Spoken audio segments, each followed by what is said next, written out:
माछा पकाउँदैछु। माछा फ्राई गरेँ। अब माछाको झोल बनाउँदैछु। प्याज काटे माछाको लागि, गोलभेडाको पेस्ट अनि अदुवा लसुनको पेस्ट अनि इमलीको झोल हजुरलाई। अब यसपछि कराही तात्यो। अब हामी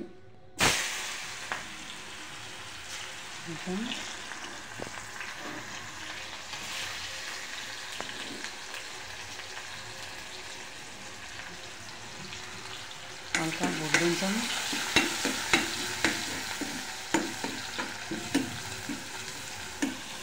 यसरी पकायो भने साह्रै टेस्टी हुन्छ। प्याज भुट्यो।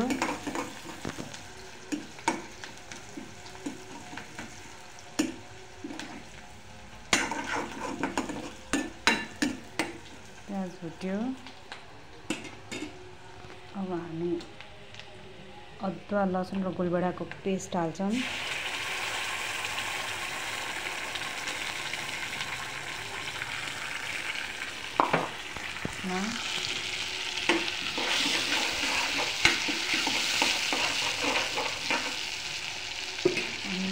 त्यसपछि हामी मसलाको धुलो हाल्छौँ।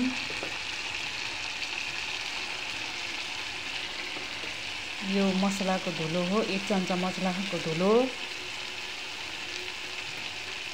1 चम्चा बेसारको धुलो,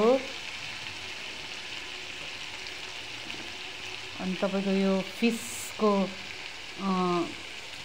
मसला मैले यो घरमै बनाएको आफैले फिस मसला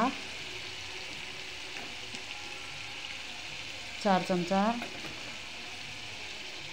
तपाईको 1 चम्चा खोर्सानी आफ्नो स्वाद अनुसार या आफ्नो कति पिरो खानुहुन्छ।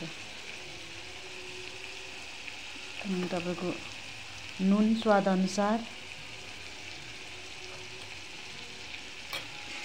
यसलाई पनि भुट्दिने, मसलालाई पनि।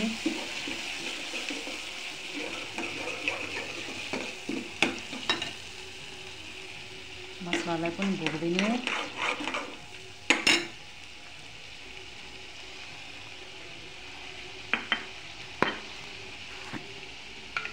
तपाईको रातो खुर्सानी, कश्मिरी मिर्च, यसले तपाईको कलर आउँछ।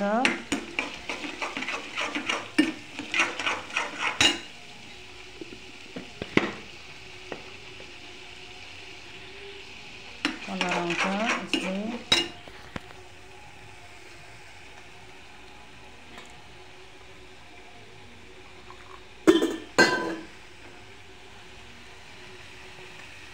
यो मसला पकाउँदा धेरै ध्यान दिनुपर्छ, डढ्यो भने मिठो हुँदैन।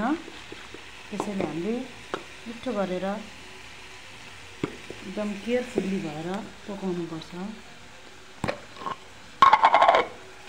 थोरै यसकै झोल हालिदिनुपर्छ,